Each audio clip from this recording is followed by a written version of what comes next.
மேஷம் ராசி அன்பர்களே, பிப்ரவரி மாதம் இவையெல்லாம் உங்களுக்கு நடந்தே தீரும்.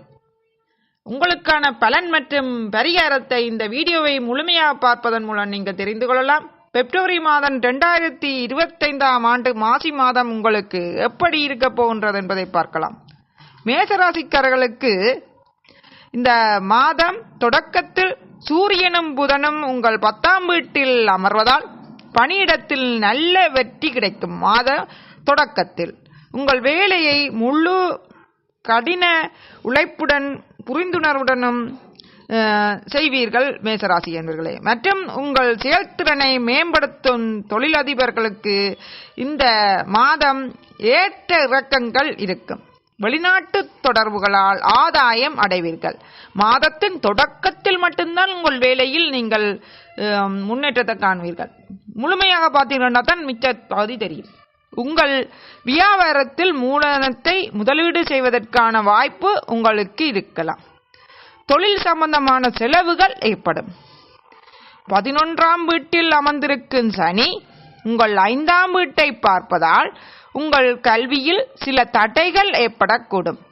மாணவர்கள் கல்வியில் தடை ஏற்படும். கவனமாக படிக்கவும். மாதத்தின் ஆரம்பம் உங்களுக்கு ஏற்றத்தாழ்வுகள் நிறைந்ததாக இருக்கும் மேசராசி என்பர்களே. நீங்கள் கடினமாக உழைக்க வேண்டும். அது தொழில் செய்வராக இருந்தாலும் சரி, கல்வி கற்பவராக இருந்தாலும் சரி. அப்போதான் கல்வியில் முன்னேற முடியும், தொழிலிலும் முன்னேற முடியும். 10ஆம் வீட்டில் அமர்ந்து சூரியனும் புதனும் உங்களின் 4ஆம் வீட்டை முழு 7ஆம் பார்வையுடன் பார்ப்பதால் குடும்ப வாழ்க்கை. தொடர்ந்து இந்த வீடியோவை பார்க்கறதுக்கு முன் இதுவரைக்கும் வீடியோ உங்களை இருக்கிற சப்ஸ்கிரைப் பட்டனை கிளிக் பண்ணாங்க. சப்ஸ்கிரைப் பட்டனை கிளிக் பண்ணி பக்கத்தில் இருக்கிற வெள்ளைக்கன்ல ஓல் வெள்ளைக்கனை கிளிக் பண்ணுவதன் மூலம் நான் போடணும். அடுத்த வீடியோக்களை நீங்கள் பார்த்து பயன்படலாம். லைக் பண்ணுங்கள், கமெண்ட் பண்ணுங்கள், பகிருங்கள், முழுமையாக பாருங்கள், பார்த்துட்டு அனைவரும் பயன்பெற பார்க்குறீங்கள். என்னோட தொடர்ந்து இணைந்திருக்கணும்டா. வீடியோக்குள்ள சோப்பு கலர்ல சப்ஸ்கிரைப் பட்டன் இருக்கு, கிளிக் பண்ணுங்க. இது யூடிவி சேனல் வசிராஜி கைரேகையின் ஜோதிடம் சேனல். வசிராஜி கைரேகையின் ஜோதிடம் சேனல். இந்த சேனல்ல பிளேலிஸ்ட்ல முழு வீடியோ நான் கிரியேட் பண்ணி விட்டுக்கிறேன், நீங்கள் பார்த்துக்கொள்ளுங்கள். கைரேகை சம்பந்தமான அனைத்து விடமான கோடீஸ்வர ஜோகங்கள், ரேகைகள், குறியீடுகள், புள்ளிகள் அனைத்தையும் உங்கள் வாழ்க்கையில் நடைபெறப் போகின்ற திருமண வாழ்க்கை, குழந்தை பாக்கியம் அனைத்தையும் நீங்கள் பார்த்துக்கொள்ளலாம். இந்த உங்கள் கையை வைத்து உங்களின் எதிர்காலம் உங்களுக்கு புறப்பிழிந்து யோகம் இருக்கின்றதா, அதாவது பணம் வருமா இல்லையா, இல்லாட்டி கல்யாணத்துக்கு புற பணம் வருமா, உங்கள் திருமண வாழ்க்கை, குழந்தை பாக்கியம் சகலவற்றையும் அறிந்து கொள்ளலாம். அது மட்டும் இல்லாமல் உங்களின் மாதராசி பலன், கிரகப்பயிற்சி, சனி பயிற்சி பலன், 2025 புத்தாண்டு பலன்ல ராசிகளின் புத்தாண்டு பலன், நட்சத்திரங்களின் புத்தாண்டு பலன் மற்றும் எண்களின் புத்தாண்டு பலன் எல்லாம் போட்டுக்கிறேன். நீங்கள் பார்த்து தெரிஞ்சு கொள்ளுங்கள். ஒவ்வொன்றுக்கும் தனித்தனியாக போட்டுக்கிறேன். ராசிகளின் வாழ்க்கை ரகசியம் மட்டும் இல்லாமல் நட்சத்திரத்தின் வாழ்க்கை ரகசியமும் ஒவ்வொன்றுக்கும் தனித்தனியா போட்டுக்கிறேன். பாருங்கள், நட்சத்திரத்தின் வாழ்க்கை ரகசியத்தில் பிறப்பிலிருந்து இறப்புக்கு இடையிலான திசை பலன்களை நான் போட்டுக்கிறேன். உங்களின் திசையை நீங்கள் யோக திசையாக இருந்து விட்டால் உங்களுக்கு எந்த பேச்சையும் கூடாட்டியும் உங்களை எதுவும் செய்யாது. யோக திசையாக இருந்து அந்த திசைக்கு மூட்டாதிபதி எப்படி இருக்கணும் என்று இல்லை, நட்சத்திரத்தின் வாழ்க்கை ரகசியத்தில் நான் சொல்லியிருக்கிறேன். நீங்கள் பாருங்கள், அது மட்டும் இல்லாமல் நட்சத்திரத்தின் வாழ்க்கை ரகசியத்தில் 1-2 வரை கூற வேண்டிய மந்திரம், தினமும் அந்த மந்திரத்தை கூறினால் உங்களுக்கு எந்த பிரச்சனையும் வராமல் இருக்கும் என்பதையும் சொல்லியிருக்கிறேன். வர்ற பிரச்சனையும் இல்லாம போகும் என்று சொல்லிக்கிறேன். வழிபட வேண்டிய கடவுளை சொல்லியிருக்கிறேன்.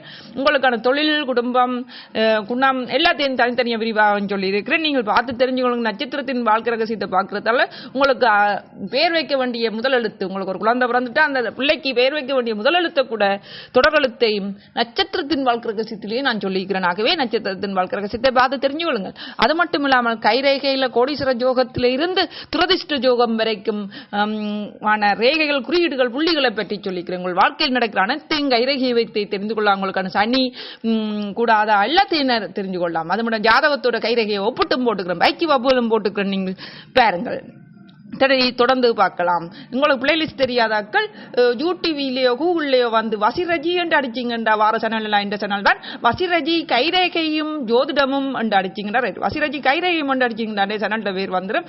அதுல கமெண்ட் பண்ணிட்டு எது சம்பந்தமா அறிஞ்சு கொள்ளணும் அதையும் எழுதி பார்த்து தெரிஞ்சு கொள்ளுங்கள். சரி, தொடர்ந்து பார்க்கலாம். பாருங்கள், நீங்கள் கடினமாக உழைக்க வேண்டும். அப்போதுதான் கல்வியில் முன்னேற முடியும். 10ஆம் வீட்டில் அமர்ந்து சூரியனும் புதனும் உங்களின் 4ஆம் வீட்டையும் 7ஆம் வீட்டையும் பார்ப்பதால் குடும்ப வாழ்க்கை மகிழ்ச்சியாக இருக்கும். உங்களின் புத்திசாலித்தனத்தால் குடும்ப முன்னேற்றத்திற்காகவும் பாடுபடுவீர்கள்.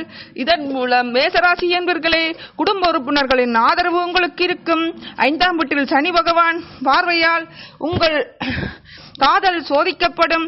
இந்த நேரத்தில் நீங்கள் உண்மையாக இருந்தால் உங்கள் காதல் முன்னேறும், இல்லையெனில் பிரச்சனைகளும் ஏற்படும். 5ஆம் வீட்டின் அதிபதியான சூரிய பகவான் 10வது வீட்டில் இருப்பதால் உங்களுக்கும் காதலிக்கும் இடையே சில காலம் பிரச்சனைகள் வரும், இடைவெளி ஏற்படும், கணவன் மனைவிக்கு இடையில் பிரச்சனைகள் ஏற்படும். ஆகவே கவனமாக இருங்கள். கதைக்கும் போதும் யோசித்து கதையுங்கள். ஒன்றை செய்யும் போதும் முடிவெடுக்கும் போதும் யோசித்து முடிவெடுங்கள். மேசராசி என்பவர்களே, முடிவெடுத்து விட்டு கவலைப்படுவதில் ஒரு பிரயோசனம் இல்லை. அவசரப்படாதீர்கள். கோபத்தை கொஞ்சம் கட்டுப்படுத்துங்கள். உங்களுக்கு அதிகமாக கோபம் வரும். ஆகவே கட்டுப்படுத்துங்கள் மேசராசி என்பவர்களே. மாதத்தின் 2ஆம் பாதி முதல் பாதியில் தான் பிரச்சனைகள் எதிர்நோக்குவீர்கள். ஆனால் பண ரீதியில் முன்னேற்றம் ஏற்படும். மாதத்தின் 2ஆம் பாதி ஒப்புட்டளவில் சாதகமாக இருக்கும். மாதத்தின் தொடக்கத்தில் 7ஆம் வீட்டிற்கு அதிபதியான சுக்கிரன் 12ஆம் வீட்டில் ராகு பகவானுடன் சேர்ந்து தனது ராசியில் இருக்கின்றார். இந்த சூழ்நிலையில் உங்கள் மனைவியுடன் ஏற்றத்தாழ்வுகளுக்கு மத்தியில் உங்களுக்கு நல்ல காதல், மனைவியோ கணவனுடன் காதல் நேரத்தை கொடுக்கும். மாதத்தின் தொடக்கத்தில் ராகுவும் சுக்கிரனும் 12ஆம் வீட்டில் அமர்வதால் ஆடம்பரமான வாழ்க்கை வாழவும் உதவும். ஆனால் செலவுகள் அதிகமாகும். கேது பகவான் மாதம் முழுவதும் 6ஆம் வீட்டில் இருப்பார். இதன் விளைவாக ஆரோக்கியம் ஓரளவு பலவீனமாக இருக்கும். ஆரோக்கிய ரீதியில் கவனமாக இருக்கும். பாதிப்பு ஏற்படும். மாதம் முழுவதும் பிப்ரவரி மாதம் ஆரோக்கியத்தில் கவனம் எடுக்கவும். எளிதில் பிடிபடாத சிறிய தொற்று நோய்களால் நீங்கள் பாதிக்கப்படலாம். ஆகவே மருத்துவரிடம் கலந்து ஆலோசித்து உங்கள் வருத்தங்களை கவனிக்கும். எனவே உங்கள் ஆரோக்கியத்தை முழுமையாக கவனித்துக் கொள்ளுங்கள். உங்களுக்கான பரிகாரம் புதன்கிழமை மாலை கருப்பு எள் தானம் செய்ய வேண்டும். மேசராசி என்பவர்களே, கருப்பு எள் தானமாக கொடுக்க வேண்டும். குலதெய்வ வழிபாடு, இஷ்ட தெய்வ வழிபாடு செய்வதும் ஸ்ரீராமஜியம் 108 தரம் எழுதுவதும் நல்லது. மேசராசி என்பவர்களே. அடுத்தது ரிஷபராசி.